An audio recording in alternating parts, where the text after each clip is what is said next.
Chhattisgarh film industry में छत्तीसगढ़ के David Dhawan के नाम से प्रसिद्ध कॉमेडी की फिल्मों के बादशाह यानी डायरेक्टर अमन हुसैन, जिन्होंने छत्तीसगढ़ को एक से बढ़कर एक फिल्में दी, जिसमें सुपर डुपर हिट फिल्म समधिन पट गए वह पठानी के चक्कर, और अब 21 फरवरी 2020 को लेके आ रहे हैं जय भोले मयामा डोले,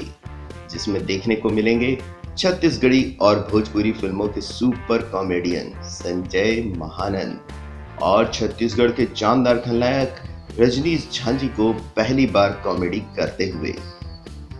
फिल्मों में चाहे कैरेक्टर कोई भी हो, अपने अभिनय से कैरेक्टर में जान फूंकने वाले प्रदीप शर्मा तथा छत्तीसगढ़ी दर्शकों के चहेते हास्य कलाकार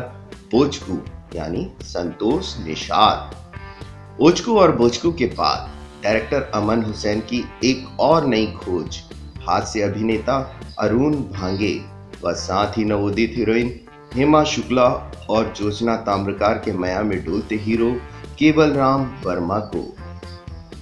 डायरेक्टर अमन की फिल्म है तो कॉमेडी होगी फुल, यानी पूरा पैसा वसूल। जय भोले मयामा डोले की सफलता के लिए डायरेक्टर अमन हुसैन को हार्दिक शुभकामनाएं।